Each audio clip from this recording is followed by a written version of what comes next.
know ID in the town all day. ID in the SEA. You know ID in the town all day. ID in the SEA. Hello and welcome to episode 431 of the fabulous Peltoncast, sponsored by our friends at Pagliacci Pizza. I'm your co-host, Kevin Pelton. And I'm Tristan Carcino. And we're coming to you in separate locations this week. I'm in Seattle, Washington, home of the four-time WNBA champion Storm. I'm coming to you from Ren, Washington, home of the Super Bowl 48 champion Seattle Seahawks. This is an impregnable edition. This is the Cam Chancellor edition, of course. It is another LOB edition. Certainly, yeah. I mean, Cam Chancellor, so associated with number 31 in Seattle, with all due respect to Brent Barry. Oh, Bones. Friend of the pod, Brent Barry. I was thinking, Derek McKee, was he number? He was, yes. Okay. Yeah, there have been some notable 31s out there.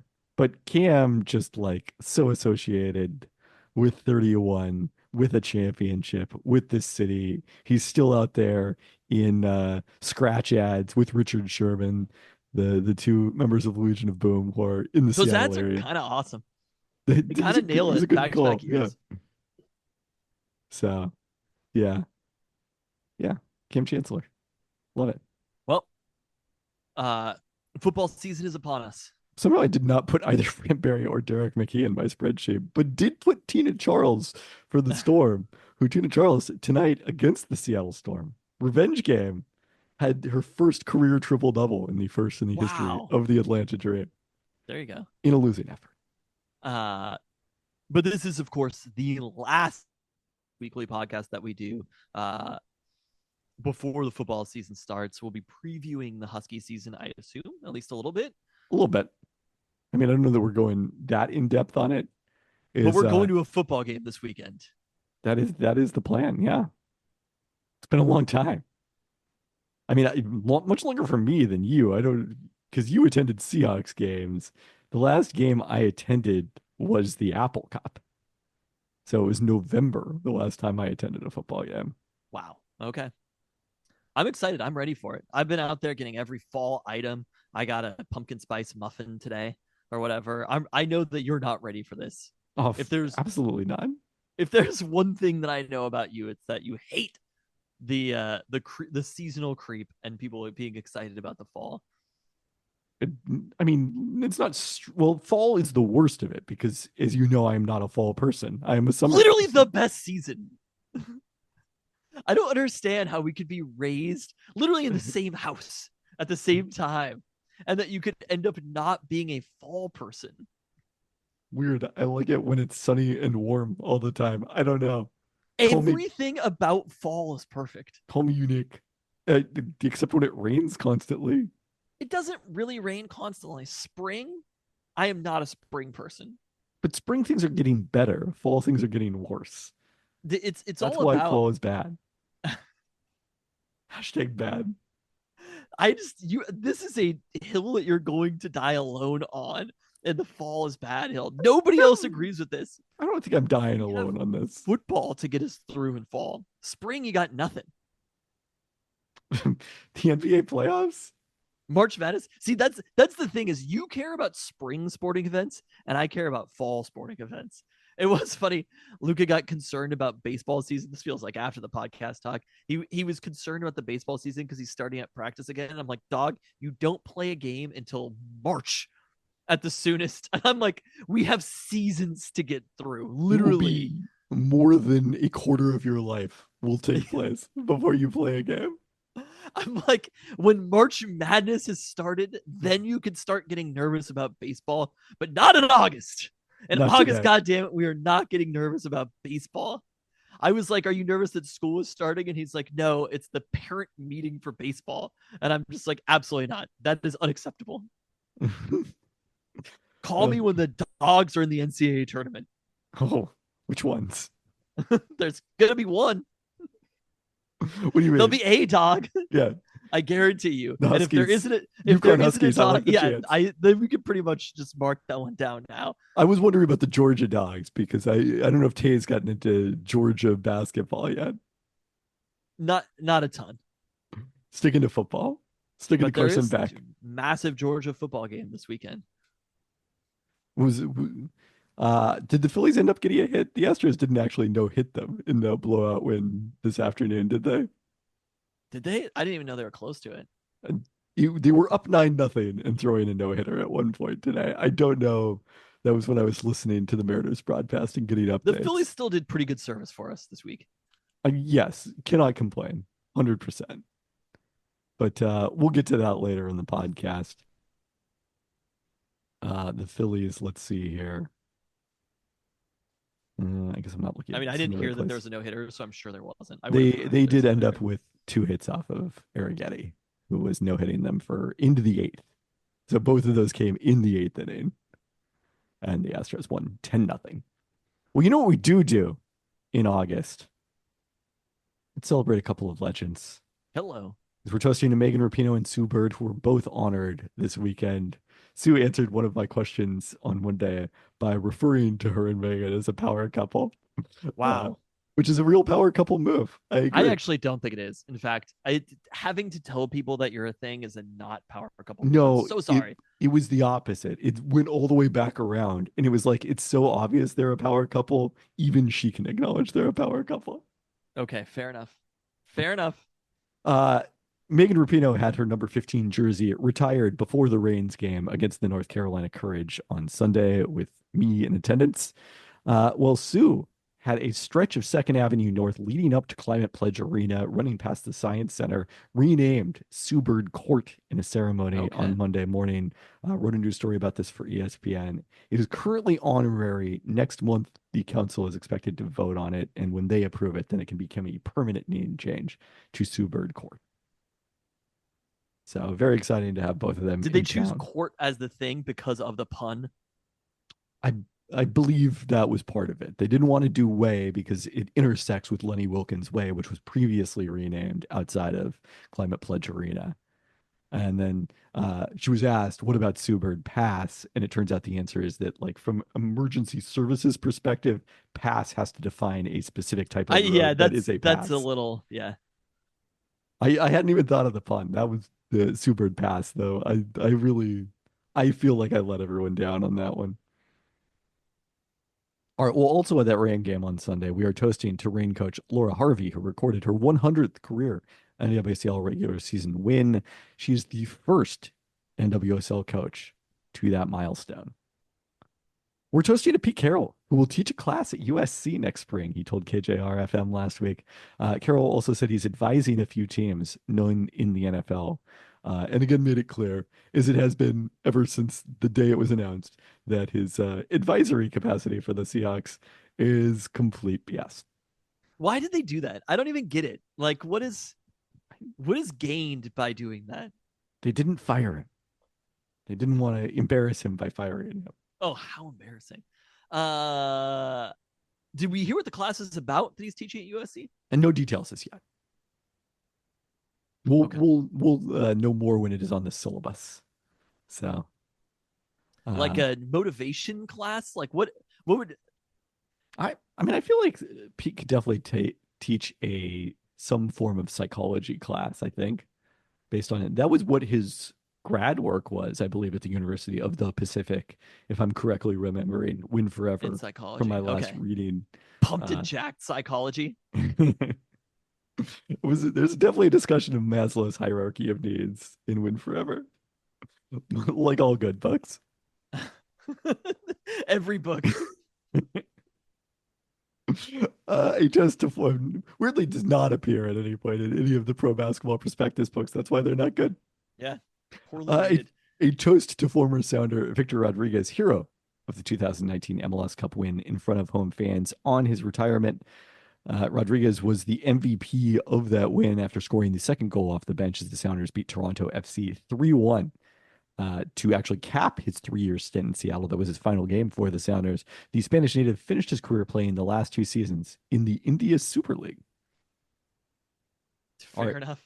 And have you been paying attention to the India Super League for those 2 seasons? Yeah, I don't. I don't know who the thing power about is. Pete Carroll, though, is I thought it was interesting that it was at USC. Obviously, as a son who's coaching at UW, presumably lived in Seattle at least for some of this. Had 2 houses.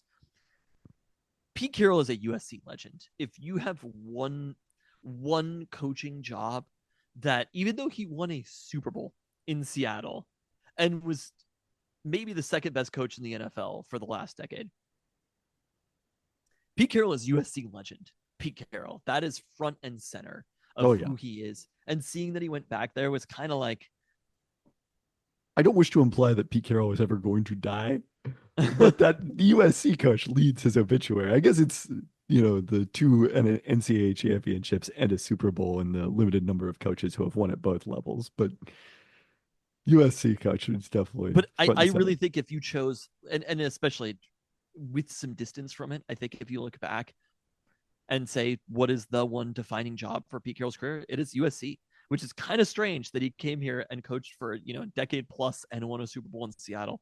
And still USC is the defining job of his coaching career. I mean, he coached way longer with the Seahawks than he did at USC, right? Was he even for a decade at He USC? was there 04 was his first year? I couldn't figure this out because one of the things that's been interesting about this season of Hard Knocks, which you continue to refuse to watch. I haven't seen it. Yeah. How many hours of flights did you have this last week? You don't even want to know what I watched. I chose to watch Madam Web. You chose to watch Madam Web. That elicited that response from you. Over you know Roman what? Dunze. I loved every second of watching Madam Web. Every once in a while. In an ironic sense? Not even in an ironic sense. Like, wow. I feel like I don't watch bad movies ironically. I watch bad movies just to be like, a thing is happening. You know what I mean? Like, I liked watching it in the way that I like watching Batman and Robin. What's the name of the movie that is the worst movie we've ever seen? I don't know if you think it's the worst movie we've ever seen, but we watched it together. Oh, you're talking about Congo? Yeah, and it is undoubtedly far and away. I don't know what the rankings are.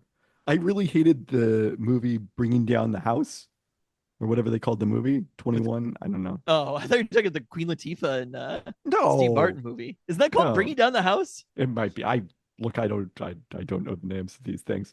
Yeah, 21 I think was that movie though, right? The book I believe is called Bringing Down the House, about the MIT blackjack team. That was an awful movie. It was still so much better than Congo. Like, it was the most amateur. We were amateur. children and we just couldn't. I think Congo has know. eventually become a bit of a cult classic in a lot of ways, like a camp classic. But Okay. that 21 movie that you're talking about, incredible sync for MGMT. I know, I do. That was That the is only part of it I remember. If you told me, like, what do you remember about this movie? Boom, MGMT. That's it. 100%. No, and notes. you know what? Saltburn doesn't happen without it. So okay, fair point. Fair point. Although mixed reviews on Saltburn, I think I'm on pro side there. There are mixed reviews on Saltburn. People weren't ready for Saltburn. How do you I'm actually, it's so one you of those watched Madam Web over Hard Knocks. This is what led us here. What were you going to say? I loved it. It was pretty bad, but I watched half because the flight from New York to Cleveland's like an hour, right? So I watched half. And then you know what? I looked forward to watching the second half. Cleveland to Seattle, I watched the second half. I was just like, we've got to see what's going on here. Oh boy, just counting down the minutes until I can get on the old Alaska Wi-Fi and fire up Madam Web. I didn't need the Alaska Wi-Fi. I had it downloaded on Netflix. I could have watched it anywhere, anytime. Oh, good. Anyways. Pete Carroll coached 9 seasons at USC. Adam Scott, also, you can't deny any time he's around. Uncle Ben, I guess. That's fair. I didn't put any of the like Spider-Man pieces together. And then I went and read the Wikipedia about Madam Web. That's a cry for help. It was kind of funny though, because I was listening to the podcast about the Sony leak that the Ringer is doing. And Sony famously are the ones who have the rights. That's the Sony Spider-Man universe that Madam Web is part of. And it was kind of interesting just like listening to those two in concert with each other. Just like MGM was in concert with the movie 21. MGMT. Yes, MG. I don't know if MGM produced 21. It's unclear who did. Pete Carroll coached 9 seasons at USC. 14 for the Seahawks. They were a legendary 9. I'm telling you, they were the most important 9 seasons of his career. I'm not disputing. I'm just noting it. Hard Knocks So the Bears are on there, and their offensive staff is largely the Seahawks 2023 offensive coaching staff. Shane Waldron, Kerry Joseph as quarterback coach, Chad Morton, who's been getting a lot of screen time as running back coach. Really? So it's Old kind of USC running back Chad Morton, huh? who did not. This is one of the reasons I was thinking about this with Pete Carroll. Did not overlap with Pete Carroll. He finished his career in 2000. So Really? his connection with Pete Carroll came well after the fact. Uh, I mean, he but probably it's built a relationship with former USC players also. probably, but I can't remember where. I think he came. Yeah, he came from the Packers. So I think it actually may have been like some John Schneider Packers ties potentially, as opposed Interesting. to Carroll USC ties necessarily. Kerry Joseph is the safety, right? Yes, who now It's coaches quarterbacks. it's the same Kerry Joseph though. Correct. So strange. So it's been a bit of a window into the Seahawks coaching staff because the Seahawks have never been in Hard Knocks, and it's kind of fun. Like Shane Waldron is very low key, but Chad Morton is the camera loves him. He's working with What Jennifer have you King. There is their assistant running back coach. So a lot of focus on the two of them, and then like two of the main players they've highlighted during camp have been running backs. what is the insight that you've gotten into the Seahawks coaching staff? I mean, I don't think it's been anything surprising in terms of, just the relentless energy and that sort of thing that they coach with. But it's just been interesting to, see a little bit more behind the scenes. Okay. And also Roma Same with Madam Web. When they release the extended cut, we'll see more behind the scenes also. BTS. The director's cut. The Snyder cut. Lastly, we are toasting to UW men's soccer, which took down number 4 Oregon State 1-0 Oh, hello. on Monday at Husky Soccer Stadium, and what is now a non-conference matchup. That's the thing. They had previously lost 2-1 at number 22 Portland in their season opener, but a big win for the UW men's soccer program as they head into Big Ten play. Yes, they will not exclusively be playing teams from the state of Oregon. At some point, they will be moving on. I'm also just impressed with the rankings of the state of Oregon. Yeah. I got on with an artist earlier this week, and they hadn't seen that I had a mustache, and he was like, that mustache looks like you're from Portland. And then he was like, I hate that place so much. Talked about how much he hated Portland, and I was like, give me more. I was like, feed me. Except when you like Portland. My favorite part, I was like, you just said that I look like I'm from Portland and then talked about how much you hated Portland. That is a great play. I love it. But he was like, no, it looks good. I'm assuming it wasn't Aramis. No. Okay, because he has been known to sport a similar mustache in his day. But I could see him hating Portland, and I would enjoy him talking trash about Portland if so. I don't know his feeling. I think his feelings on Portland are generally positive. But he does not like the taco times there. We do know that from his taco time appearance. No one does. So we do not have a search for Seattle's best cookie today. I attempted to pick up cookies with Tiffany. I efforted it at the Wallingford Street Fair or Wallingford Market or whatever they call it today, which was a lovely time. A lot of people out walking around in Wallingford. It made me nostalgic. Don't you people have jobs? 6 months I spent. Well, it was at 6 p.m. Okay, it made me nostalgic for the 6 months that I spent living in Wallingford with the famous cousin Katie in the U District.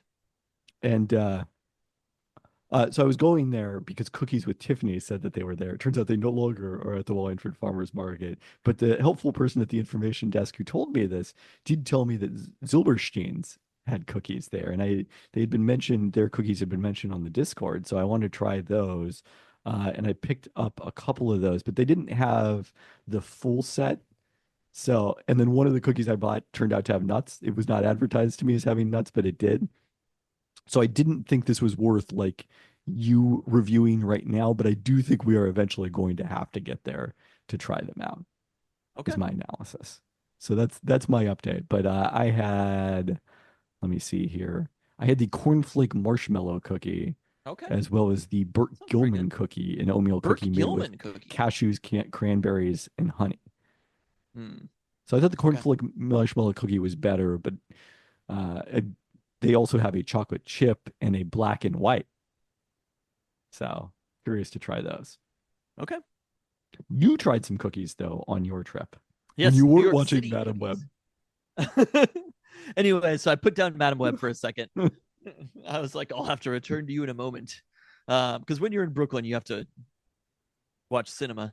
Um, anyway, I had a couple of different cookies in New York while I was there. I went to a bakery called Thea Bakery. It's a brand new location from, there's a chef named, what is his name? Tomer Blemen, who has a Michelin star. It's a restaurant called Miss Ada and just opened up this bakery, Thea, which was excellent across the board. And they had a cookie that was a like tahini, I believe it was tahini. Oh, they It's sort of also have a tahini Mediterranean inspired. one at Silverstein's Okay. that was not available again at the market. So So it was like salted chocolate chip tahini, and it was kind of one of those situations where I was just like going through everything, and then I saw the cookie, and I'm like, yes, and the cookie also, because there was a good looking cookie, and I have to do it, for the yeah, content. That cookie was honestly like, it was pretty warm outside, sat in the sun, so the chocolate chips were gooey. It was pretty phenomenal, I have to say. For a bakery cookie, it's not exactly their specialty or whatever, but that was the best cookie that I had in New York. And I also went to a location called the Good Batch Bakery, which I believe also, they have a brick and mortar store. I think only one in Brooklyn area, and then they're also part of like a street fair that happens, and got like 6 different types of cookies that reminded me a little bit more of like a Hello Robin type location. I thought they were fine. There was nothing that really stood out to them though, or would make me think like, yes, this would be a competitor were it in Seattle for Seattle's best cookie. They also have a tahini, huh? Tahini I mean, chocolate chunk. that at the Good Batch, Yeah, tahini's in. yeah. Tahini is in. Let's do it.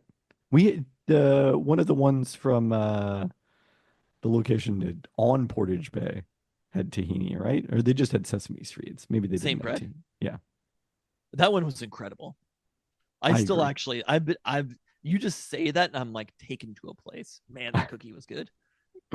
Well, there's some more good cookies we have to get to, but alas, no full review of any Seattle cookies this Katie week. brought up Saint Bread to me today, and I was like, that's like good What, shit. you don't think I know about that? One other bit of I food news that's I pray to them every day. Saint Bread. yes, we know your theology is Saint Bridge. A troubling food update. Former Addo chef Eric Rivera, who was a guest on our chef series, was arrested on domestic violence charges last week in South Carolina. Eater had a report on this, so we're certainly thinking of the victim here, and troubling to hear. All right, with that, it is time for your favorite segment. Don't burn yourself. We got Mariners hot takes coming at ya. Well, every team, every season needs a name. They're the refuse to lose Mariners. You got to love these guys, Mariners. The fun differential Mariners. The don't look now Mariners of a year ago.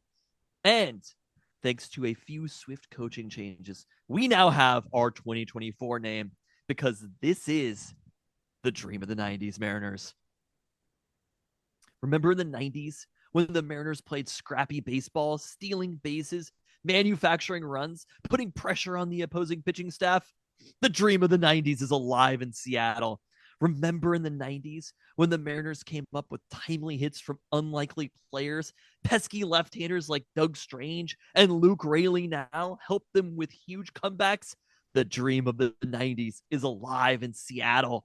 Remember in the 90s when they had the coolest outfield in the entire league? 3 fun players who made exciting plays defensively, hit for power, and interacted with the fans around them?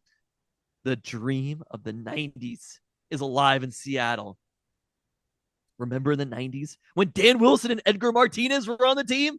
The dream of the 90s is alive in Seattle. And remember in the 90s when the team made a huge run to close the gap on the playoffs, lose any chance of the wild card, but hone in on the division, eventually having one of the greatest comebacks in club history, leading to playoff series win? Well, don't write them off just yet here, folks, because with this team, the dream of the 90s is alive in Seattle. So the Mariners fired Scott Service since we last recorded a podcast. Hello. They did that on Thursday in between their series against the Dodgers and returning home to face Tampa Bay. No, Tampa Bay was this past weekend. Who'd they face before then? The Giants? The Giants, yes. Scott Service found out about this on television because it was reported by Ken Rosenthal of the Athletic. You missed this news story entirely, this No. news cycle? Yes. I love I was when you get surprised by news. I found out about it via push no, not via push notification, via Twitter, I think. And then hours later push. So they must have basically made the decision internally, not informed Scott Service yet, but that news leaked. Yeah, Scott Service was meeting with Jerry Dipoto and presumably some other members of Mariners management later in the day after this got reported, and that's when they were hoping to share the news with him. I mean, given the partnership between Service and Dipoto, the former teammates in MLB, Dipoto hired Service, was his handpicked manager when he came to the Mariners. I did not know that Jerry Dipoto was a major league player. Had no idea. You didn't? No, That's this funny. is the first time learning of it. I guarantee you, I don't know when Jerry Dipoto has hair. We were doing the podcast at that point. I guarantee you I mentioned it back then. You probably weren't paying attention because at that point the Mariners were the roundup. They weren't even in the roundup. They were just like non-existent. I'm sure we talked about when they hired I'm Jerry sure we Dipoto. Maybe we talked about it offline, depending on when that actually happened. Yeah, I mean, this is not a good way to do business. So it sucks. But and so Dan Wilson is not the interim manager. He is just the manager going forward, which I think was a bit surprising. I agree that it sucks and that communication matters, but ultimately it's kind of similar to the Pete Carroll thing where the outcome is what really matters here. Like Scott Service was fired. No matter how he found out about it, the news is what it is. It's not like he's gonna be like, well, yeah, they fired me, but at least I found out about it first. Yes, I agree with that. I was a little surprised. Obvious times were bleak for the Mariners after the sweep against the Dodgers. It was one of those situations where it felt like, this season was over and it felt like the franchise was in a bit of a tailspin. So I at the same time, given how long Scott Service had been the manager of the Mariners and that he has led probably during this kind of 4-year run, the best time period that the Mariners have had since the early 2000s. At the same time, none of it is that impressive. Like, this is not to minimize any of the achievements that Scott Service has had. Making the playoffs as manager of the Mariners is still a good thing, but it's not like they fired, like Pete Carroll won a Super Bowl and played in another Super Bowl for the Seahawks. It is a different thing that somebody like Pete Carroll achieved as head coach of the Seattle Seahawks. Scott Service as manager of the Mariners. Equating those. I mean, I'm just saying, like, I don't know if it's one of those situations where it's like he's not a manager who can be fired midseason. I think Scott Service was a manager who could be fired midseason, and he was ultimately. I mean, it's more like, actually, as we've talked about, changing managers midseason, aside from 90s vibes, and a surprising emphasis on the running game, as you mentioned, which I guess makes sense with Dan Wilson being a former catcher, although Scott Service was also a former catcher. But they all are. Again, Scott Service, too into analytics. Exclusive must credit to Peltoncast. Yeah, I mean, like, look, the good thing about Dan Wilson in this position is the Mariners. Was a pitcher. I didn't realize that. Yeah, he was a reliever. They had the whole battery, huh? They were a battery, yes. Dan Wilson is in a fortunate position to take advantage of the Mariners regressing to the mean and also getting somewhat healthier. Like Julio Rodriguez today hit home run, his first since coming off the IL. JP Crawford is back now, made his return in Wednesday afternoon's game. So, and the Mariners just probably aren't going to keep hitting as poorly as they were beforehand, especially in this stretch of this bleak road trip that eventually cost Scott Service his job. Like, if you want to be a popular and considered a good coach, the strategy is to exclusively take over teams that have underperformed their talent and then get the credit when things inevitably regress to the mean. But the thing is, if we're under the assumption that managers don't matter all that much, you might as well hire somebody that people like. And I suppose that's Dan fair. Wilson is somebody that People, people but like. people, to be clear, did like Scott Service a I great think deal. people generally like Scott Service, but the team has been very frustrating these last 2 seasons. And that's kind of undeniable. Whether it's Jerry DePoto's fault or Scott Service's fault, What do you mean whether it's that? Like, makes it sound like it's a question. you're saying it's completely Jerry DePoto? I don't think that This- managers have almost any influence on teams' record whatsoever. I think Scott Service, people were frustrated with Scott Service overall. Yeah, people were frustrated because he's the visible face of the team. If Jerry DePoto sat in the dugout every day and made decisions that were like 100 multiple decisions per game that were easy to second guess, people would be more frustrated with him. Also, I think people are more frustrated with John Stanton than either of those two. Yeah, sure. I agree. But you can't fire him.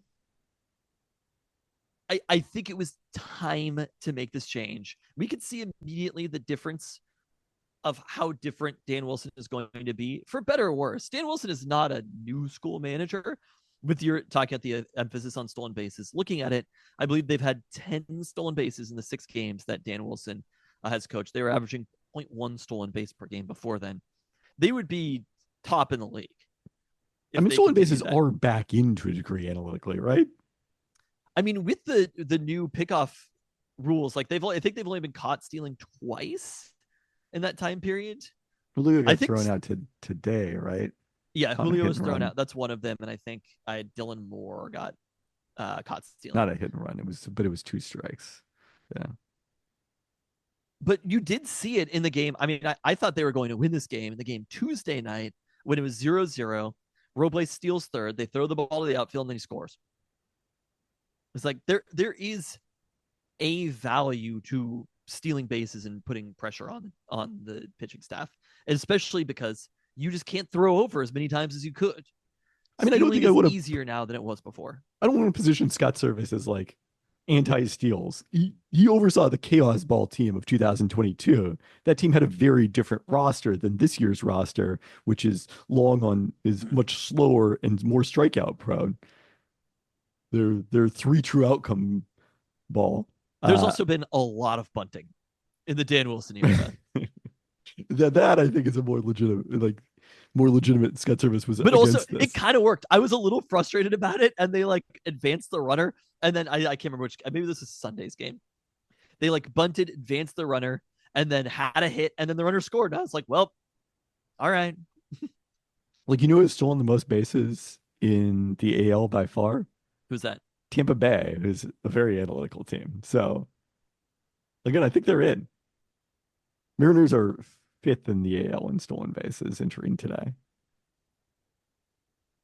Not all. I mean, there are good teams who steal bases. It's kind of pretty evenly distributed across the board, whether you do or not. But also, they're a pretty fast team.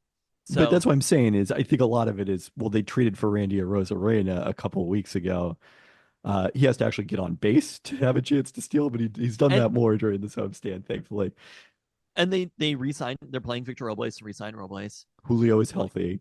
Julio, Robles, Crawford, Dylan Moore, like these players can steal bases. So, fuck it. I mean, Luke Raley. At the very least, they are trying something. It's not like, hey, why are it's not like he's giving Mitch Haniger and Mitch Garver the green light. Is my point. The Mariners needed to try something different than what they were doing. And with this offense, the way it is, obviously today you had homers from all 3 of the outfielders, which is incredible stuff. What a sentence. Having the Arozarena, Julio, Robles outfield is just like, sign me up for that. And then all 3 of them homering. I hope it's not the last time that happens, but that's going to happen. The steals aren't going to be the entire offense, but there are days that the Mariners have a very difficult time scoring runs. And they have to figure out a way to try to get some more runs, whether it's, you could argue the caught stealing or whatever, but if there's a way like Victor Robles did on Tuesday night, steal third, force the air, score on that play, like that's more than they got sometimes under the Scott Service regime. So they also just had to try something different. I mean, literally it was a hot take, but like the opposite of what they were doing was probably the right thing. I mean, I don't know. I think overreacting and firing the managers actually was what they were doing for a long period of time. The one surprising note I found when we asked about this on the Discord, the last time the Mariners and Seahawks changed coaches in the same year was 2009, I believe. And it only had happened, or it happened a couple of times recently. Was And that then when Scott Service was hired? It was Scott Service and Pete no, Carroll? service was 2015. Let me Okay. go redo my own note here. But it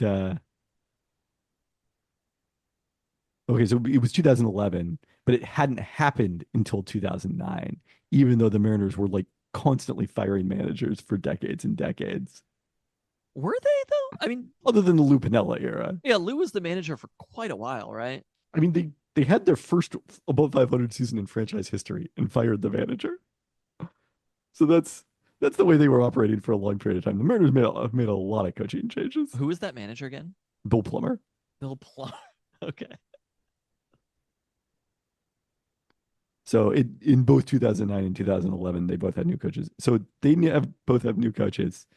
Both UW men's basketball and football have new coaches, and the Kraken have a new coach. Kind of incredible. It's going to be a busy year for the top stories in Seattle sports unless we consolidate those all into one. Coaching, hiring, and firing. Which Pete Carroll probably deserves his own.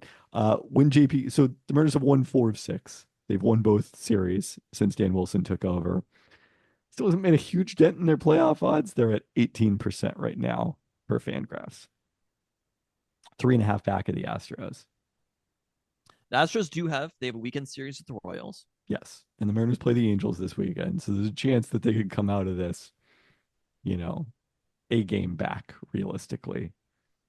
I that was the most frustrating part about losing the game Tuesday was the Astros had lost already, which means you're not going to lose a game, but they had a real chance to make up ground. And again, I'm still holding out hope right now. We're in the still holding up hope phase of the season. Wait, okay, so is that a 4-game set? Yeah, it is a 4-game series. Yes. I mean, the most likely outcome is probably they split that series. But if somehow the Royals could take 3 of 4, it is on the road. Royals playing very, very well right now and one of the best teams in the AL. So it's been a difficult go for the Astros. Things get a little bit easier after this. But this is kind of the window. Oh, yeah. To make room for J.P. Crawford, Dom Canzone was sent down. Kind of a curious decision that even though he's not playing particularly well, but the fact that they would use an option year on him when the rosters are about to expand in 3 games. And the expectation from what I've seen, it seems to be that they'll bring up Ryan Bliss. Like they could have sent down Rivas and probably gone for a couple of days with, Dylan Moore as your backup shortstop behind J.P. Crawford now that he's back, and then just called up Bliss and then, figured out him and Rivas down the road. Because even finished with 3 against Cleveland too. I'm just looking at the Astros schedule. Even if they want to bring back Canzone when rosters expand, he has to spend 10 days in the minor leagues.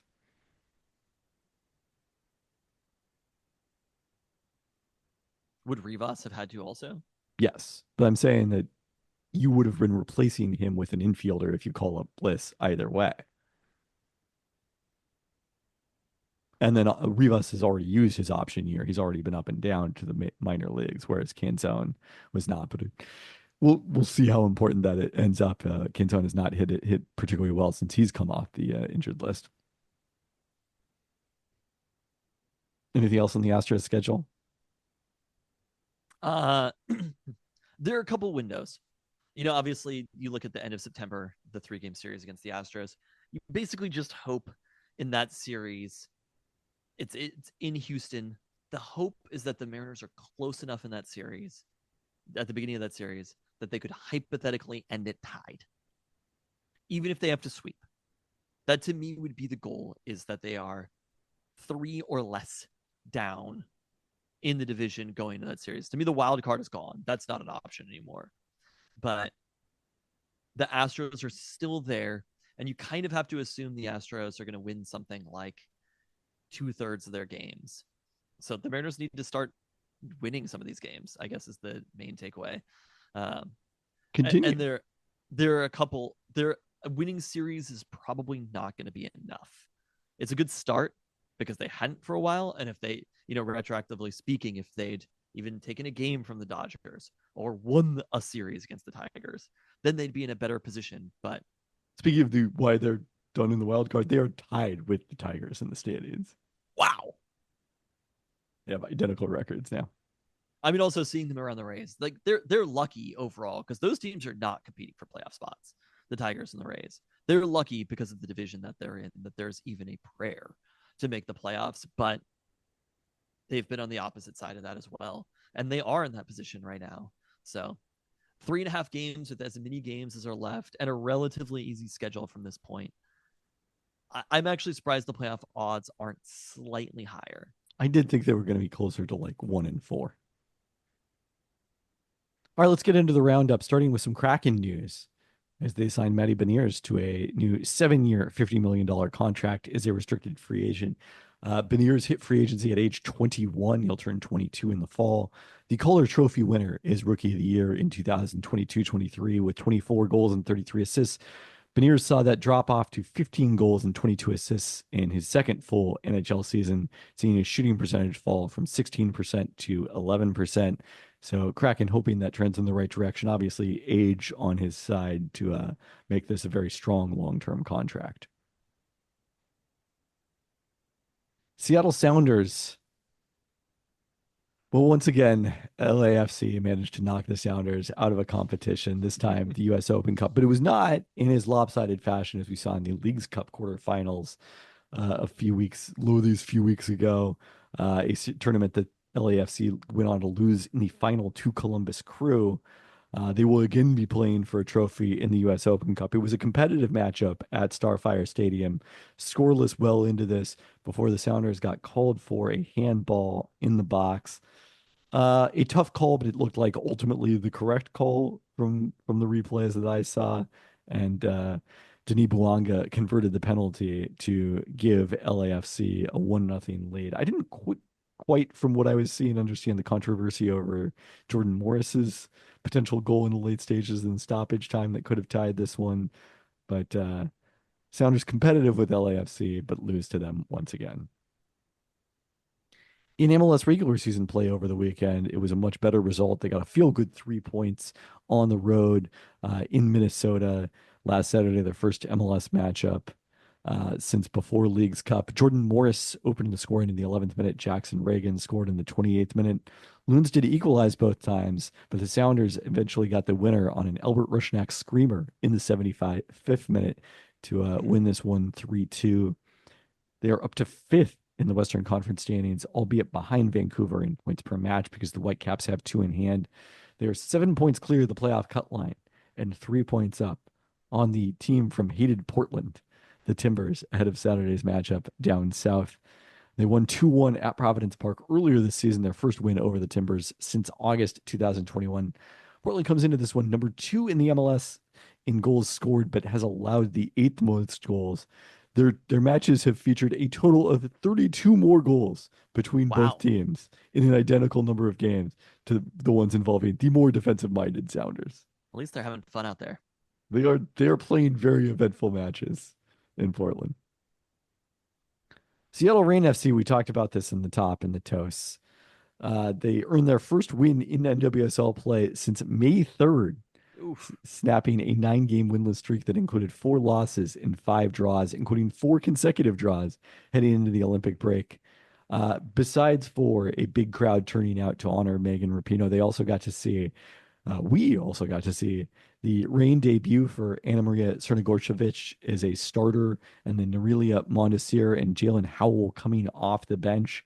And this looked like a much more potent offensive group than the one we'd seen for the Reign in the first half of the season after Rose Lavelle's departure and Megan Rapinoe's retirement.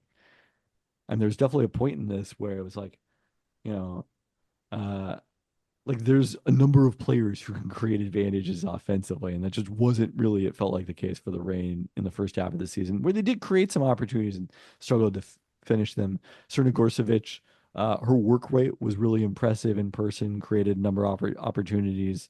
And then once Jalen Howell came in, it became clear that she is my absolute favorite type of player, a box to box midfielder who can, win a number of tackles, but also is skilled enough, had a shot off the crossbar in her stint off the bench, and then also put one just over the top of the goal, whipping one in this one. So I'm excited to see Jalen Howell. It was disappointing to lose Bethany Balcer, but feeling better about the trade, I think, after seeing Howell in person. Okay. So the Reign dominated possession in the second half, but they couldn't find the net and looked headed for a goalless draw before 18-year-old Emery Adames, who posted a photo from about a decade ago of her as a child with Megan Rapinoe before the match on Instagram. Just truly incredible content.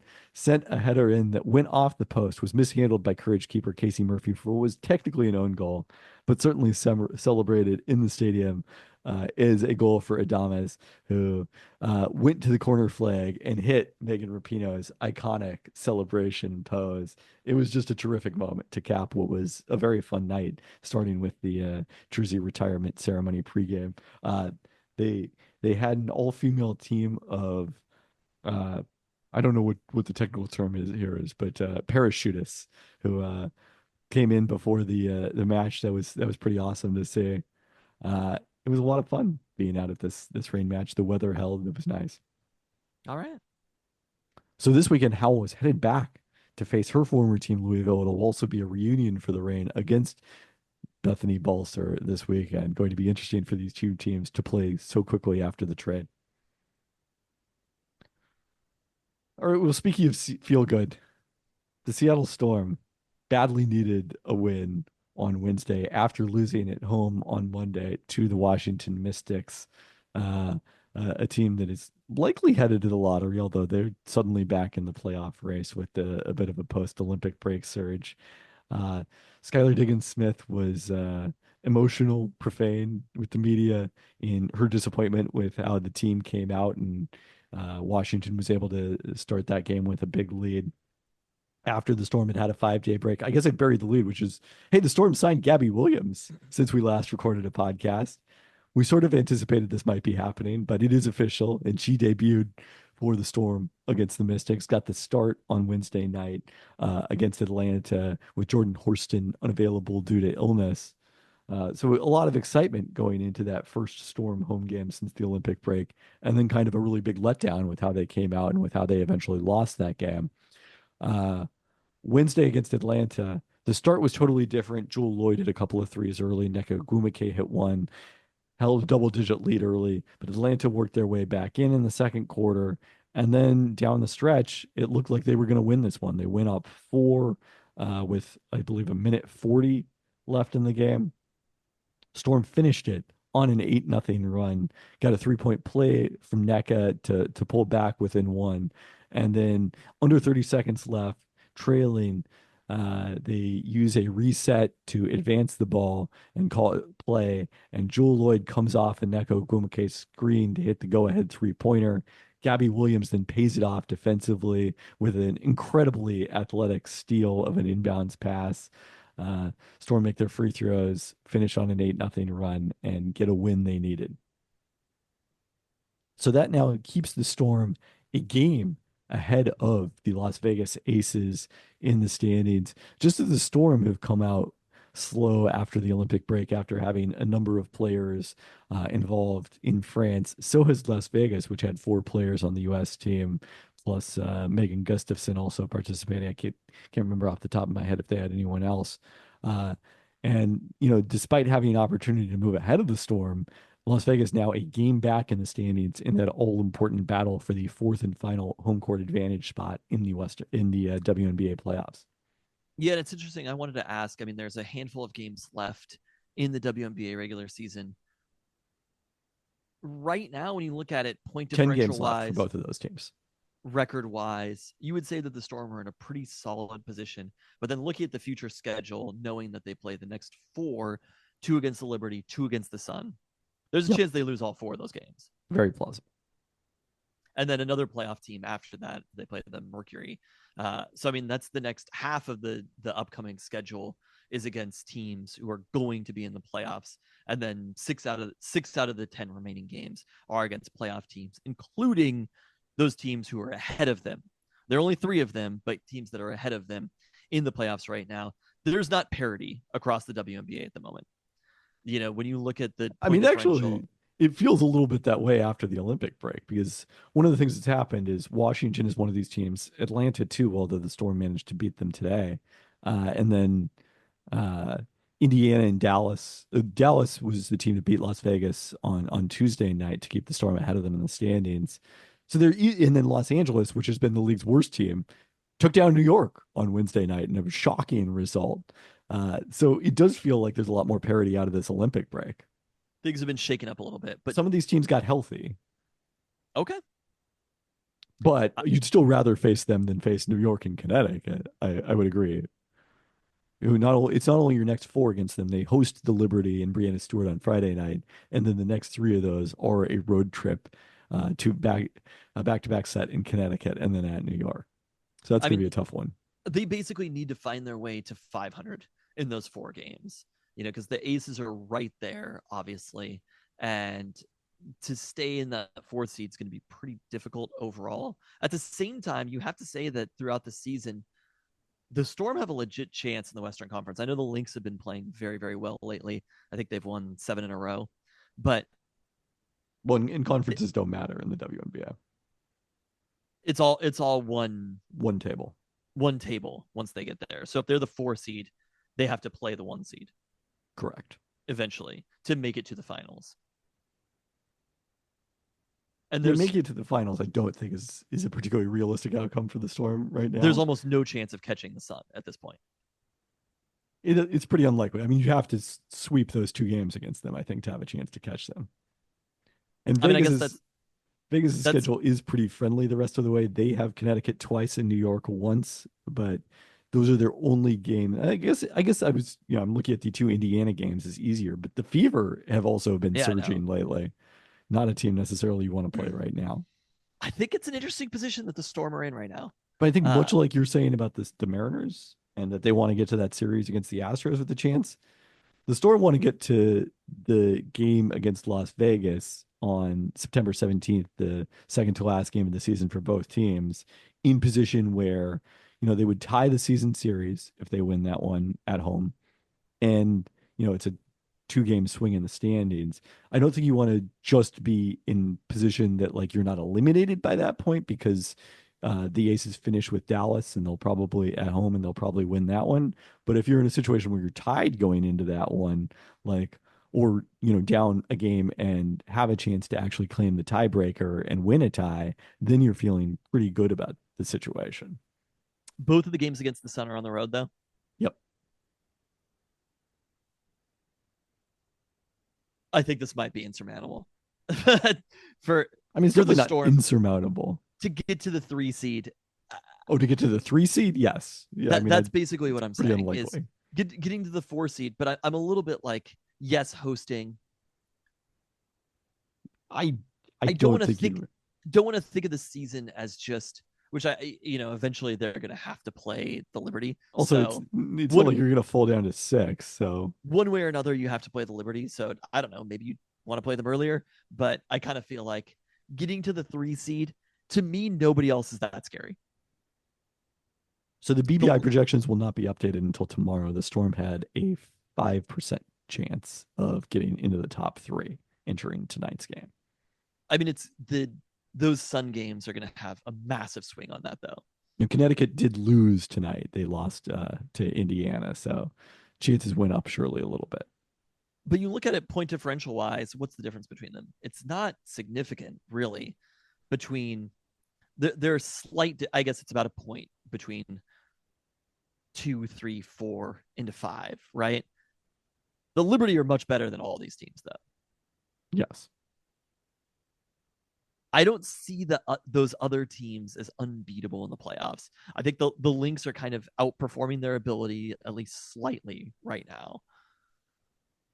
A little. So I mean, the fact there's, that they continue to play so well, they added Maisha Hines Allen at the trade deadline. That was a nice little pickup for them. but at some point there might be some regression there. I guess it really just comes down to, can they win one of those two games? But I don't think the Storm season, let's say that they're the 4th seed, let's say that they run in the Liberty at some point and lose. That's still a fine season that they've had.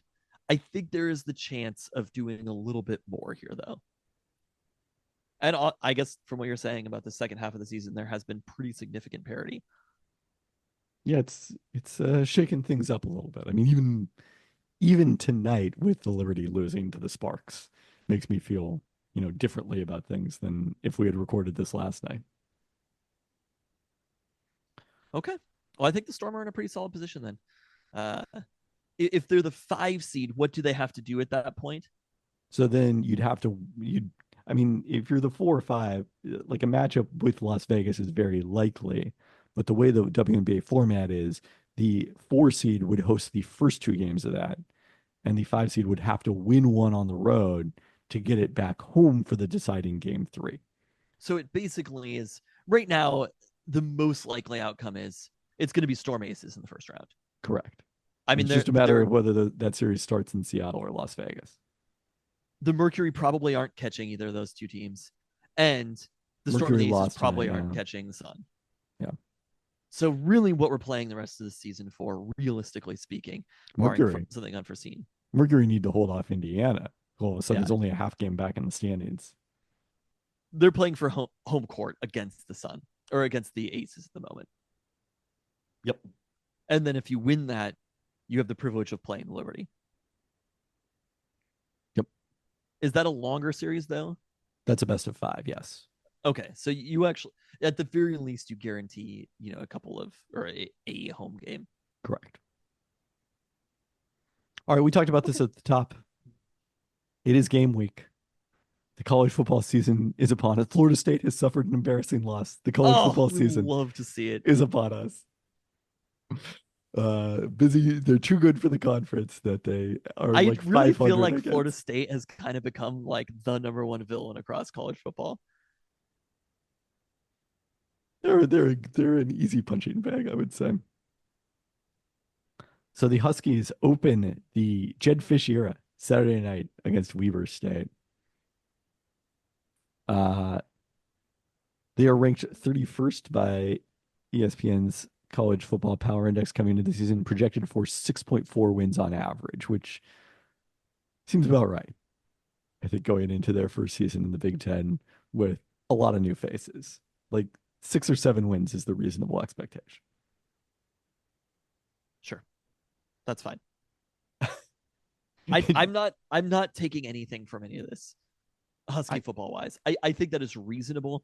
I actually think I just want people to come into this with reasonable expectations, because I know what it looks like when people have unreasonable expectations. it looks like Florida State.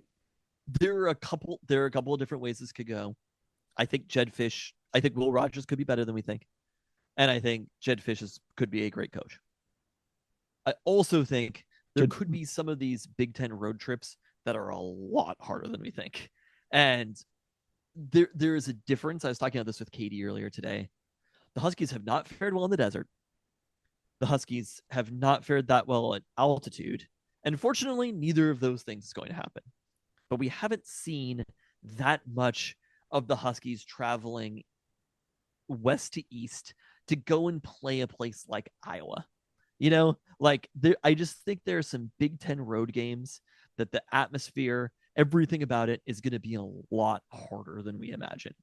So I kind of view basically that like middle tier of the Big Ten, the Iowas, the Michigans, the Northwesterns, teams like that. Rutgers, Rutgers, the middle tier now? Well, I don't know. Maybe Northwestern and Rutgers are kind of closer to the bottom, but like just every Big Ten road game is going to be hard, and it's all brand new for us. Yeah. So, I mean, I guess my other like big picture thought is our approach coming into the season should just be, hey, it's going to be fun to experience all these new things in the Big Ten. And the wins and losses are whatever. I am not thinking that way. I mean, Jed Fish's career record. Like, I think Jed Fish is a very good coach. This is funny. I know I didn't think about this until I was looking at the UW game notes today. His career record is below 500 because they went 1-11 his first season at Arizona. I mean, he took over an extraordinarily tough Obviously, program. like, yes, the Huskies are down relative to a team that was in the college football playoff game last year. They also were in the college football playoff game last year. The Honestly, I cupboard is look not at this empty. roster across the board. I don't know if we're going to go through the depth chart, and I see a lot of experienced players. The line is the only thing that makes me nervous. That's Lines are important, but that's like, I don't know what the roof of this house is the only thing that makes me nervous during this rainstorm.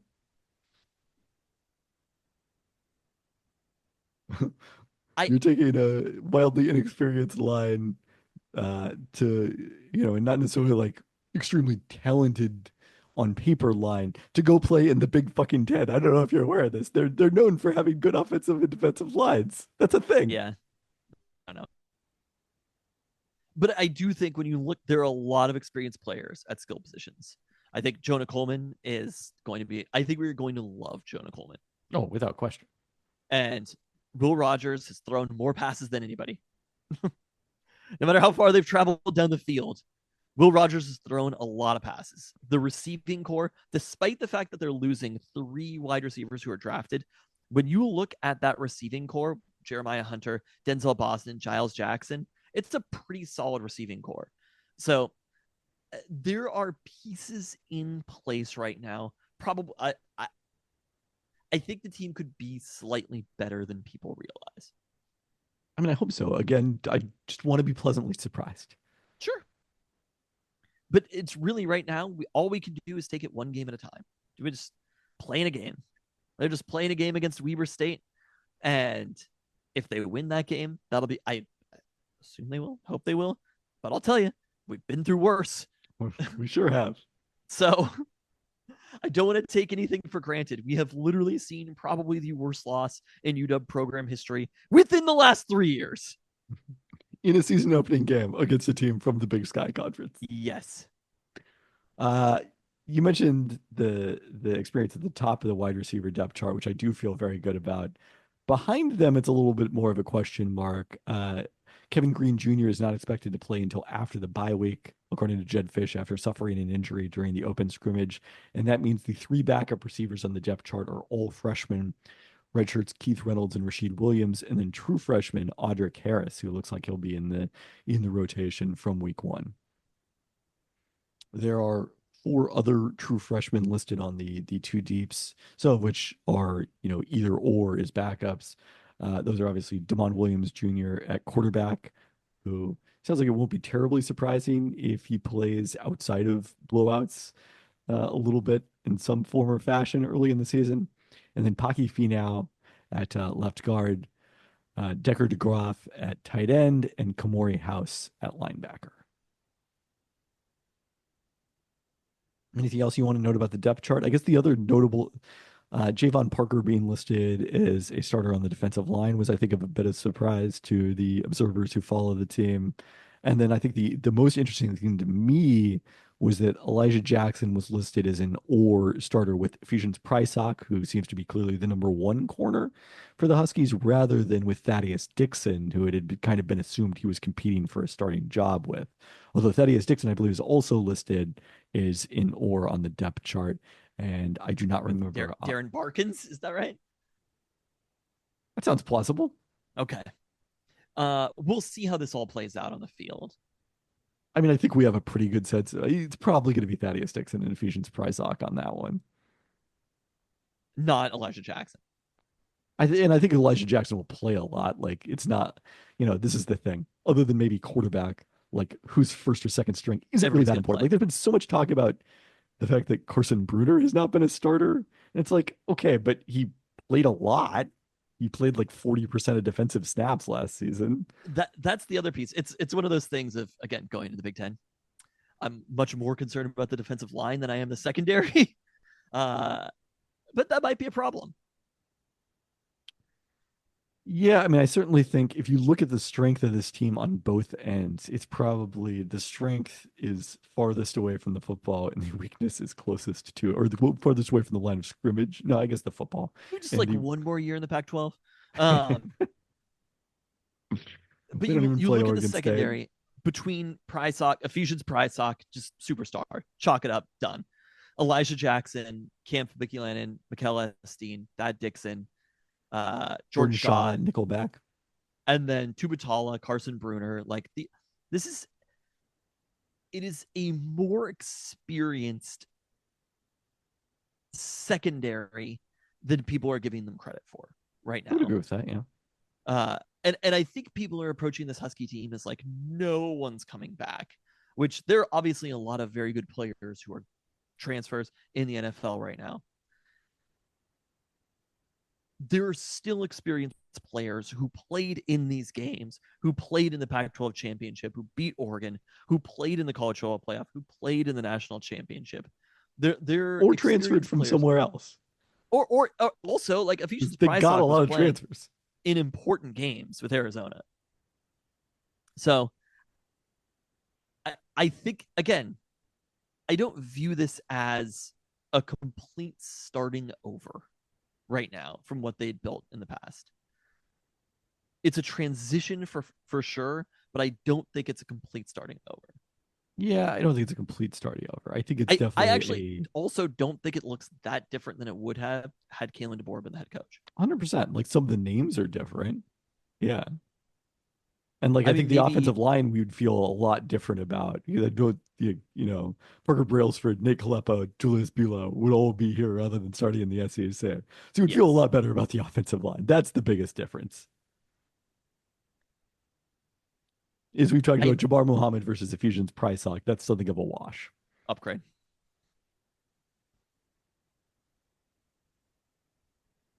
I'm not sure I'm ready to go that far. Okay, tell us about Weber State. So it's the first ever meeting between these two teams. I was going to say, I don't recall seeing Weber State play anybody before. I mean, obviously the Huskies for a very long period of time were one of the handful of Division I program FBS programs that had never played an FCS program. That changed, probably what about 15 years ago? I don't know. Who about was when the first Sark one? was hired as coach. I would guess Eastern. Portland State's the other strong candidate. Those are the two teams they've played most often from the Big Sky Conference. They've played Montana a fair bit. They obviously delivered the upset win when the Huskies lost their first ever game to an FCS opponent. The Weber State Wildcats went 6-5 last season, 4-4 in Big Sky in Mickey Mental's first year as head coach. They finished the season strong with 3 consecutive wins, including beating number 4 Idaho, also a common UW foe, but back when they were in the FBS subdivision.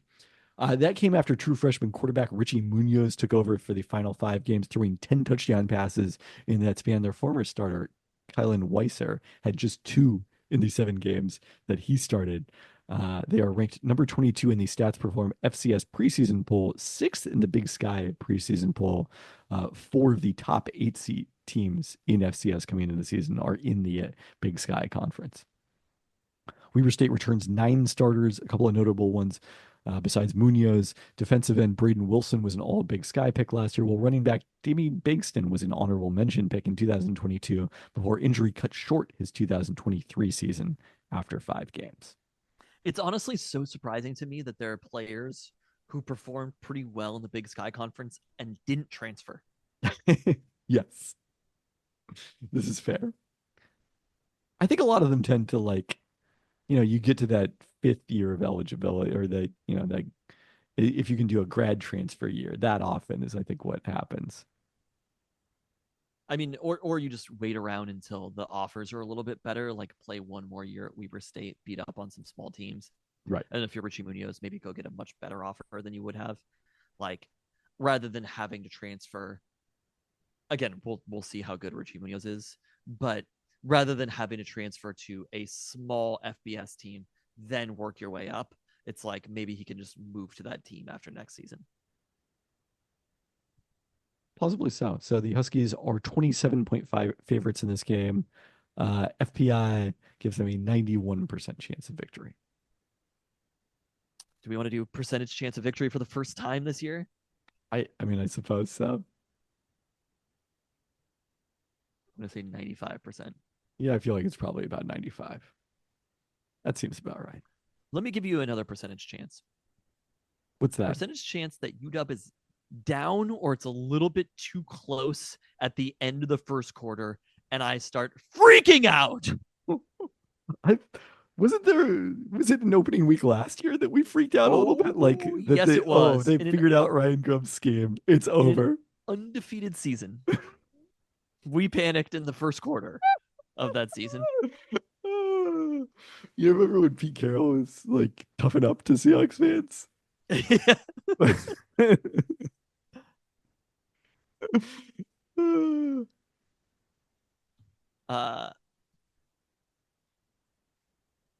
Wait, was it? It was UW versus Portland, I believe, right? Wasn't it Portland? No, they opened last year against Boise State. So maybe it was against Tulsa in week 2 that we were actually freaking out.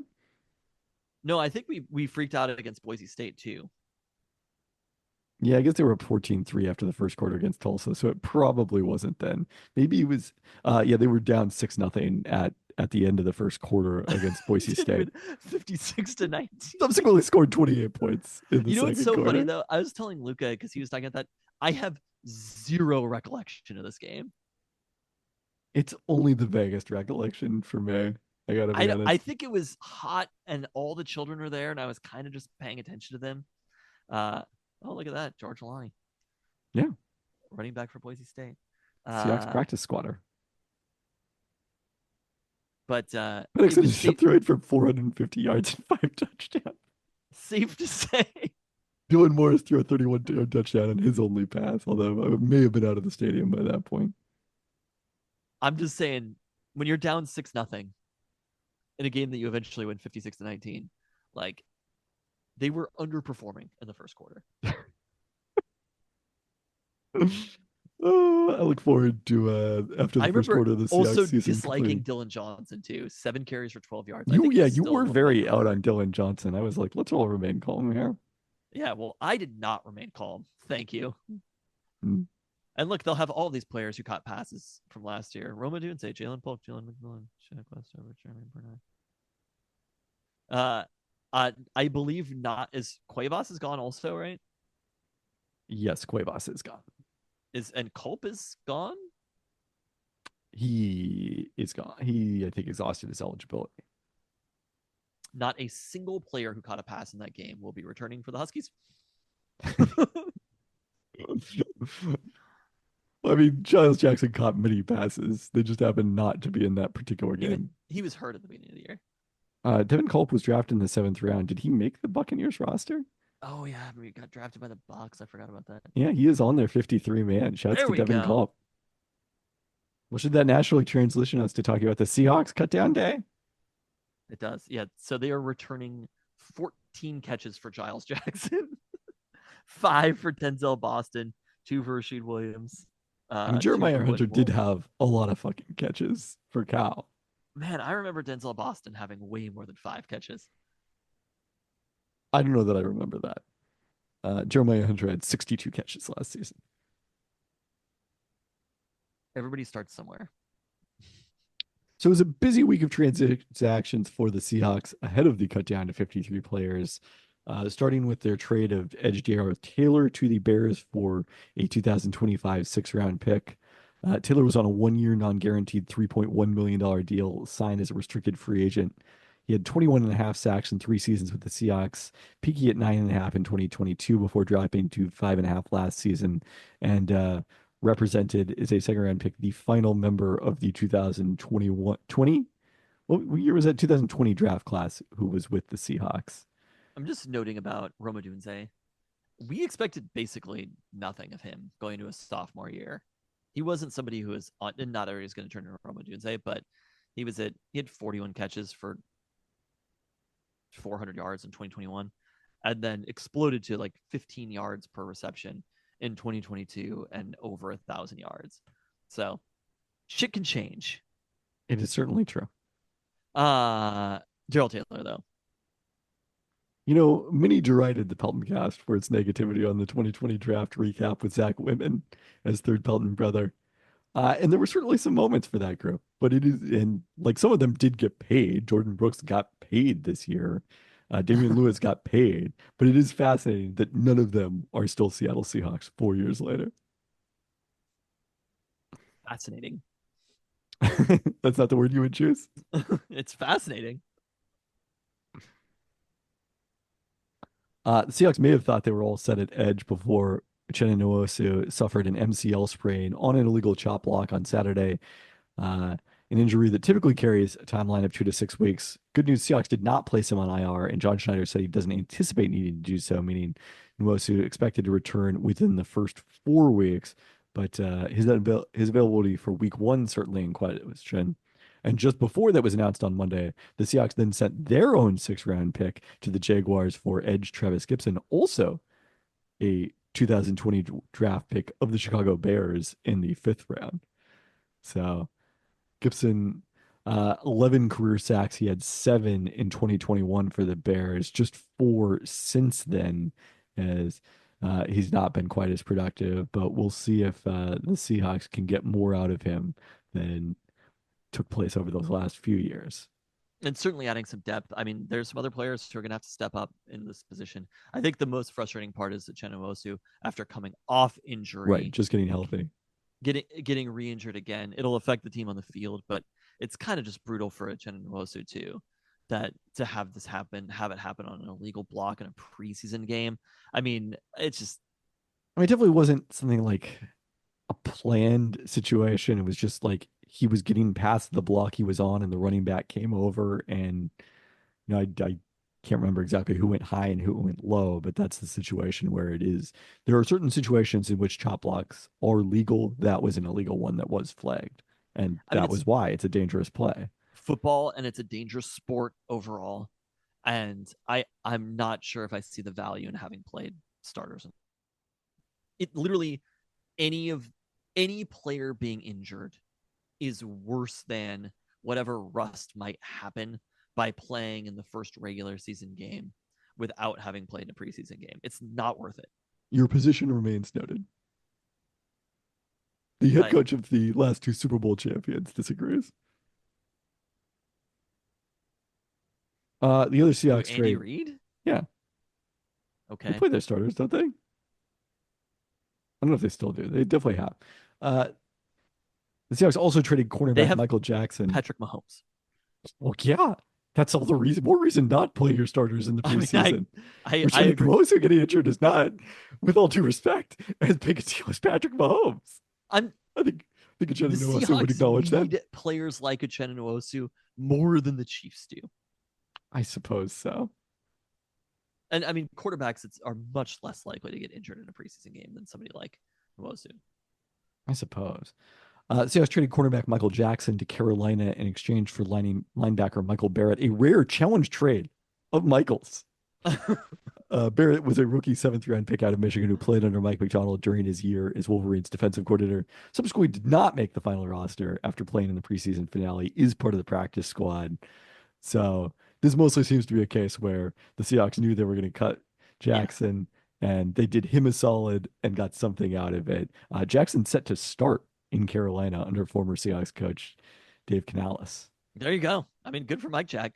There's a reality that under Mike Macdonald, the roster is going to look very different by this time next year. There was less time for it to transform this offseason, but coaches want to find their guys overall. Yeah, I mean, I don't think it's going to be like a Pete Carroll 2010 style thing. Speaking of which, I mean, that roster needed to be torn down, and this roster doesn't. Right. But I mean, Pete Carroll, we are seeing to a degree that makeover, because I just said the 2020 draft class is all gone. Yes. And the 2021 draft class, we'll talk about one of those guys in a second. There were only 3 in the first place. 2 of them are left. One of them's pretty deep on the depth chart. So I don't even remember who the other one is, because it's Stone Forsythe, D. Eskridge. I can't even remember. Oh, There was a lineman in there, right? No, Stone Forsythe is the lineman. I don't know. Yeah. I'll look it up. You're not getting those are like the drafts that should be making up the heart of your roster is 2020 and 2021, and the Seahawks are currently getting nothing from I mean, I those. think it's been pretty well documented how bleak those couple of seasons were for the Seahawks, both on the field and off the field. Oh, Trey And Brown is the third player from that group, so he is playing an important role. they're still making up for it. They're still making up for decisions that were made during that time period, both draft wise, trade wise, you know, on the field playing time wise. They're undoing. The last couple of years have been undoing those years, more or less, and building it back up. The Athletic had a feature on Dave Canales on Wednesday, and it was interesting. It was an interesting piece, but I thought something that stuck out about the Seahawks was the line of he said that I don't know if he directly was quoted as saying this or was just referenced. Oh, yeah, it wasn't directly quoted. A process that the group wasn't broken, he decided, even after 2-15. He wouldn't have to rebuild the culture, a process that took Carroll 3 long years in Seattle. Which is kind of strange to say about a team that made the playoffs this first season. Granted, it was at 7-9, but like the culture, the vibes seemed pretty awesome in 2010. Describing it as 3 long years is the exact wrong way to describe it. And I don't know who wrote this, but it's just wrong. I mean, made the playoffs, went 7-9 in a year that by the second half of the season, the vibes were immaculate. Yeah, like and the pieces were all in place. I mean, it took Pete Carroll, in fact, 0 long years to rebuild the Seahawks. I mean, it took about 3 years, I think, to rebuild the roster to the point where it was good enough. But to rebuild the culture, what does 3 years mean, though? Because by the third season, they were the best team in the league. Yeah, Pete Carroll rebuilt that team in one offseason. Pete Carroll and John Schneider rebuilt the team in one offseason. I wouldn't agree with that. They made the playoffs. But I mean, they had a couple of pieces in place for that. I mean, because they were like 28th in DVOA in 2011. Had they drafted Okung and or 2010, Thomas I should say, that year, right? That was their rookie year that they made the playoffs, the 7-9 year. I guess they're back-to-back 7-9 years, but it had started that season, and then they completely flipped it over the next year. And by the end of that season, that was kind of the roster that, and then added Russ. But yeah, there was one very important piece. I don't think that is an accurate way to describe what happened. If Dave Canales could have a first season that compared to Pete Carroll's first season, they would be very lucky to have that. I agree. 100%. But that was a side note. Getting back to, let's talk about health. Abe Lucas will start the season on the PUP list. John Schneider said they're, quote, playing the long game with Lucas, but he does think he'll play at some point this season when he was asked that directly. This is brutal. Yeah, I mean, like, this is the single biggest, if you're looking at like what's going to undo, because as down as you are in playing the starters, like seeing Geno Smith come out and hit 4 consecutive passes and march the ball down the field and DK Metcalf score a touchdown, that was fun. Football is fun. But if there's something that can undo the optimism about the Seahawks that I am feeling right now, it is Abe Lucas's health and the status of the offensive line more generally.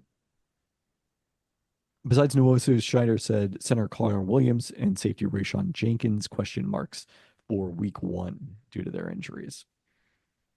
And that may be reflected a little bit in some of the moves in the cut down. They had Nick Harris right now. Artie Burns, who was re-signed to the practice squad. And then Adam Schefter reported he was in line for a week 1 promotion to the active roster. But then Schneider said he aggravated the toe injury he suffered Saturday in practice on Wednesday. So we'll see what happens there. But, you know, Artie Burns clearly going to be part of this team going forward. Probably mostly a situation where vested veterans have their salary guarantee if they're on the 53-man roster for week 1 and players on the practice squad don't. So love that sweet team control as usual. Mm-hmm. D. Eskridge, as I referenced earlier, and then signed with the Dolphins practice squad rather than continuing his career in Seattle. Actually had a very nice game on Saturday in his final appearance as a Seahawk. For now, we'll see if there's another reunion in the cards down the road. George Holani, who we've talked about earlier and is on the practice squad. And then DJ James, the cornerback they drafted in the sixth round, the only draft pick not to make the roster. He is not as yet on the practice squad. Don't know what's going to happen with him. They kept 11 offensive linemen, including 3 rookies. Their He went draft to Oregon, picks. right? Yep. Oh, before he went to Auburn? Yeah, good riddance. Draft. Look, we've had plenty of fine Oregon players. He did. You will He not. did intentionally leave Oregon to go somewhere else. You So will do not besmirch the good name of Maurice Morris on this podcast. Draft picks Michael Jarrell and Sataoa Laumea, plus undrafted free agent Jalen Sundell made the roster as rookies at offensive line. Sundell appearing perhaps insurance for Connor Williams at center. Return specialist D. Williams made it. Most of the roster projections I saw for the Seahawks didn't have him at the end, but I kind of had a hunch he was going to make it. He was so important, especially with kickoff returns being emphasized this season. no, and it makes sense all of a sudden to carry a return specialist on the roster where maybe a year ago it didn't. Yeah. And then the Panthers, in addition to trading for Mike Jack, also claimed a pair of Seahawks off waivers. Veteran linebacker John Radigan, who is likewise playing on a $3 million restricted free agent tenor, and undrafted free agent edge Jamie Sheriff, who's flashed with multiple sacks in the preseason. So that was interesting because he was not someone who came in with a lot of pedigree, but played quite well in the preseason and did end up earning a 53-man roster spot with the Panthers out of it. So there we go. The Seahawks are off this weekend. I have not yet contacted Ben Baldwin, but hopefully we will have him back as third Pelton brother next week to do our annual season preview. Wow, we've got to do man, we've got shit to do. We do have shit to do. That's like a Labor Day tradition is doing Whenever we're over-unders for the season. I know we're I've gonna do it thought, on Labor Day. honestly, so little about the NFL overall though. But looking at fantasy stuff, I was like, it kind of brought it back. I'm excited. It's funny, like the rhythm of it all, where like I watched no preseason really. Like I watched the Seahawks. I watched not a single second of any other preseason games. And I feel like that's a little bit different in the past. Maybe it's just because of how people treat preseason or whatever, but the different beats of it. And then we're just going to go into it in 2 weeks and I'll watch every single NFL game that I possibly can. Well, you'll have 2 games to And watch next week. You tell me you don't like the fall. I'd rather sit outside. I'd rather be You'd able rather sit outside than watch football? I would. Wow. We are not the same. We are not. I've sat outside before. You found it overrated? It's fine. Football is only overrated sometimes. Yeah, searching for Seattle's best places to sit outside. Oh, there are a lot of great places to sit outside, not gonna lie. Oh, someone's Yeah. coming around on sitting outside. Well, Are Husky you gonna come Stadium. around on football though? I mean, I don't dislike football. I'm just saying. Also, it's my off season. That's also part of why I like the summer, Not that I don't like my job and I don't like basketball. It's Some just of us don't the get off-season is off fun. seasons. Wow. Congrats on your multiple Rolling Stone features. Rise and grind, baby. Well, on that note, Thanks for listening. thanks.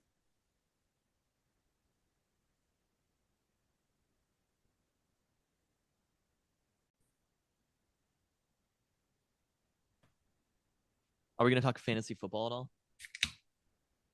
Possibly. We do still have drafts remaining, so I don't want to get too specific. Okay.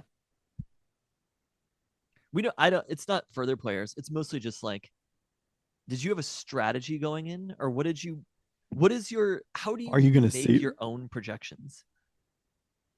I mean, you take player performance over the past 3 seasons and adjust it for age and team context. It's very simple. This literally is my job. I just the way that you treat this as if it's like I merely take player performance over the last 3 seasons and adjust for age. How do you factor in like rookies and stuff like that though? Based strictly on team context, which may or may not be a good way to do it. And then I'm just scraping the usage rates entirely. And then how do you weigh basically positional value, or do you just So there's a replacement level for each position based on at one point I calculated like what the typical score is for players off the waiver wire each week, or like who the best waiver pickup is at each position each week. And that's what I use, and is context. And it works pretty well for PPR. At half point PPR, it really, the quarterback values got all messed up, Huh. but running backs and wide receivers and tight ends seemed reasonably all right. can I say that this is just like so much work to have just like drafted Christian Kirk? You know what I mean? Like you put in so much effort. Like You make it sound like I drafted Christian Kirk in the second round or something. but you understand what I'm saying, He's right? like my number 3 wide receiver, and hopefully not that, because hopefully my upside wide receivers will surpass him. But yes. I guess I'm not even mad. I'm just impressed. Uh, so for my strategy, I did a mock draft. I also, for the first time ever, did a mock draft because I wanted to see what was going to happen with the half point PPR thing. And the mock draft, I like the way it turned out a lot better than the real one. You like the mock draft? I Yeah. I tried to do 12 team. You did the same thing, 12 team half point Yeah. PPR mock draft. So teams just draft very differently. Like the people that we draft with are smarter than the mock draft people. I agree. I mean, it wasn't And also, a lot of necessarily, it would people also, are on like auto draft and mock drafts. a lot of it is that, oh no, I mean, it was all auto draft, wasn't it? You were On mock drafting draft. like live with other people? Yeah. Oh no, I just did a simulated draft where everyone else was on auto draft. Oh, I went into a mock draft lobby. But the other thing is getting the number 1 pick, as much as everyone is going to call it Oh no, rigged. that's what I'm saying. I hate the number 1 pick. I think it's an insult. Not an insult. I think it is one of the worst picks to have. I mean, so the upside is if Christian McCaffrey is really good, and like my projections say he's substantially more valuable than anyone else, like, yeah, then I'm gonna have a good team. It's interesting. The Ringer does not have him number 1. They have him like 4th overall, They even in love half point Brees PPR. Hall. I was like, Let me tell you, my metrics do not my projections do not love Brees Hall because they've looked at the Jets offense in past seasons. And no, there's no quarterback adjustment is the big thing. yeah, see, that's what I'm saying. So like, I'm a little if Aaron skeptical Rodgers is about it. good, Just but also it's the Jets. Y'all, we just went through this last year. You all fell for it one time. I think if I had drafted Brees Hall with the first pick in the draft, I don't think I could feel good about myself. I would not feel comfortable with it. It is way too big. But a there's risk. also, Because do you there's remember last year, like people were losing their shit about Tony Pollard, right? They Tony were. Pollard, Austin Eckler. And now those players are like 6th, 7th round players, which also kind of goes to show just how little value individual running backs have. Because it's pretty, like, there are basically no running backs that, context aside, are going to be high fantasy draft picks. Whereas receivers are all they're generally the same. I mean, you it's know? also just like how quickly people move on to the next hot thing. I think Because that's it's not like part people- of it, but also like their situations are different. Tony Pollard's situation is way different. Austin Eckler's situation is way different. because it's not like people are like, hey, I'm super excited about Ezekiel Elliott because he's now the Cowboys starting running back. He got, but running backs also. Honestly, it's kind of more of an indictment on running backs in general. But with Christian McCaffrey, your whole draft is so entirely based on the success of Christian McCaffrey. So I looked back at this, and the last time, because of the allegations in the chat, I looked back on this. The last time that I had the number 1 pick was 2019. Okay. I have not had a pick higher than 7th in either of our leagues since 2020. Who is? And remember, I'm drafting in 2 leagues each year. I like how seriously you took this. People were just joking. Look, I have been known to respond too seriously to jokes. In 2019, I took Saquon Barkley number 1, and it was a year where he'd like missed 3 games and was just kind of very mid, Just fine. Yeah. aggressively fine. I had the 2nd pick in the other league that year and took Christian McCaffrey, and it probably worked out well. I don't remember specifically.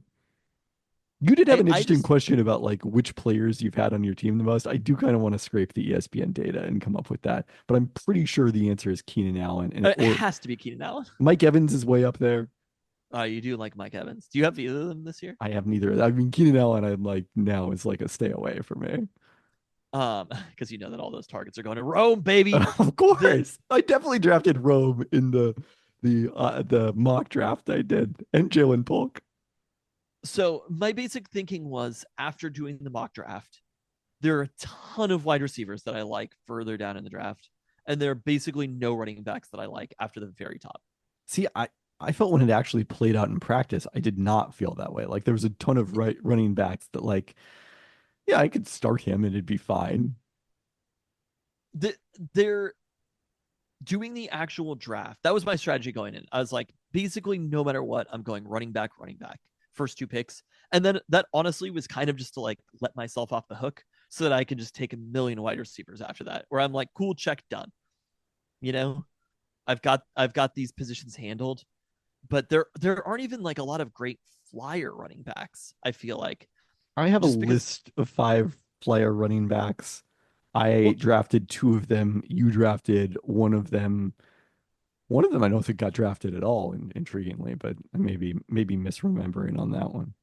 that was kind of like there's so many teams that basically have running backs by committee or close to it Right. that there are players who are hypothetically starting running backs.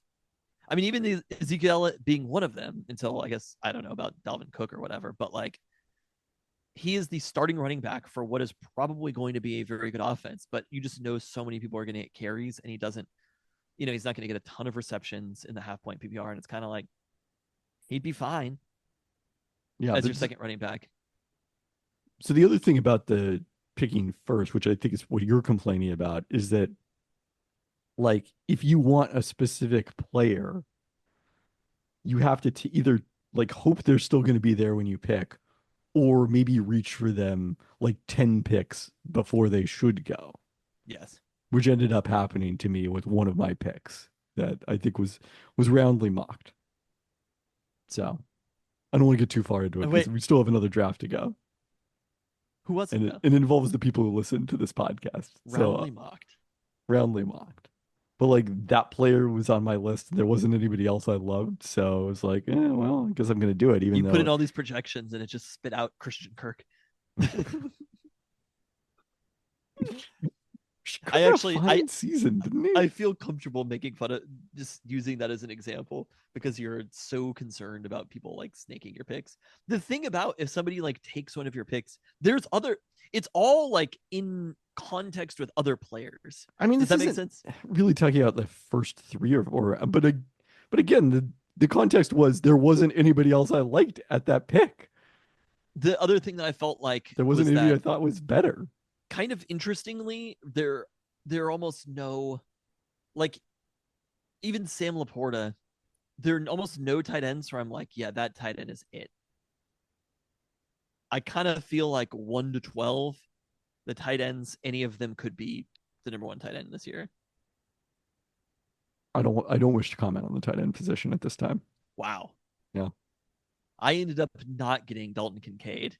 I was like, can I at least get an ex Pac 12 running or tight end? But there were a lot of flyer players that I wanted. Wow, the amount of rookie wide receivers I drafted is staggering. But there were a lot of flyer wide receivers. Whereas like I like all these starting wide receivers who are in the like 3rd, 4th, 5th rounds. I like all these flyer wide receivers, and I don't really care for almost any of the running backs after the first 2 rounds. So that was kind of my only strategy. Okay. I ended up drafting a quarterback much higher than I thought I would. It was basically like Richardson was there, and I was like, it's a boomer bust pick, but there's a chance that Anthony Richardson is the number 1 overall fantasy point getter. Given that you drafted Anthony Richardson, I'm surprised that you did not go for a backup quarterback higher. I kept trying to, but the players that I wanted ended up being drafted. Somebody took a backup quarterback right before I wanted to draft them. There were like 3 or 4 times that I was going to draft a backup quarterback, and then somebody was taken, and I was like, all right, well, guess we're going rookie wide receiver again. You can always go back to the rookie wide receiver well. There's always room at the rookie wide receiver in. Oh, you did take both Rome and Polk. I love it. I was One of your players I was considering, your rookie wide receivers, I was strongly considering drafting, but he had the wrong bye week, so I just couldn't do it. Is it the other one of those rookie wide I receivers? mean, there's only three of them. I had him circled as like this is the one player I want to get out of this draft. Interesting. I did not have that particular receiver that high, but was interested in taking him. I mean, there's not a lot of other players there. Actually, there are dozens of other players. But on They're just there's certain mostly. You're players just saying that they're mostly Demario Douglas. I went and looked through like the depth chart of every team, and there were some things where I was like, like Texans wide receivers, where they're just three. I mean, somebody's going to get hurt along the way, and I did draft Tank Dell, but it kind of was a little bit of like, I think these targets might get spread around a little bit with the Texans, and the Bears too. Honestly, like I feel like the Bears were a bit of a stay away. To me, I think the most likely outcome for Rome, even though I drafted him, is probably a JSN type season where he's just never going to be good enough to start. He'll like make some great plays, but you never know. I don't know. Like that, he could end up being amazing. Like I think Romadunze is probably a better receiver than JSN is. So, but it's just kind of crowded between when you look at it. It's like, I mean, I guess Keenan, he DJ is. Moore. He did go like what 18, 15 picks higher. I mean, not that that exactly matters, but It's certainly an indicator. I think just after watching them, Roman Dunze is just really good. I mean, I also really wanted Malik Neighbors too, and ended up not getting him. I think Malik Neighbors went very high. I guess he was 11 picks higher. But yeah, no, I wanted a backup quarterback. Wait, who did you draft at quarterback? Are you not at liberty to share? I think People that's can just go look at the team. They can, but that's gonna be a lot of work for them to do as opposed to listening to the end of this podcast. It's also someone else who is probably very high on my I've had this player so many years, including the year he got injured in the first game. Trader Mina. Oh yeah, I didn't like that pick at all. Well, you don't have my projections. I can't remember which pick you made that was mocked. I hope you continue not to remember that. Was it a tight end? I hope you continue not to remember that.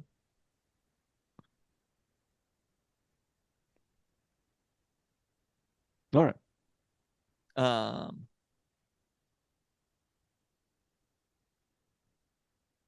A lot of your like flyer running backs I also had on my list. The other thing I'll say is, so last year I won the Champions League and did better in that than the other league, which is kind of funny because I do think the Champions League You're just is casually dropping that. competing a little harder. And I think the SG. reason is last year the Champions League Dragon draft was Champions. second. And I think there is a big advantage to us, the fact that we've already gone through a whole draft. I mean, it'll be a little different this year because the Do you half think we're point the PPR. only two people who have done a fantasy draft? I think many people. I'm just saying, like, with this group of people, like, because not everyone has the same tastes, I guess. I mean, you're probably I playing do with think Seahawks that and the Husky fans, average but Peltoncast listener probably drafts pretty similarly to the way that we do. right.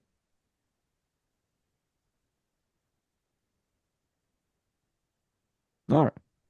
There are just certain players where I'm like, yeah, Joe Mixon, I'm good. I would have taken Joe Mixon at a certain point. I wouldn't have felt good about it though. There's like the combination of people who there's like personal stuff, and just performance, and you're just like, you know what, I'm good. And Joe Mixon went literally the pick out of me, so I was not upset about that necessarily.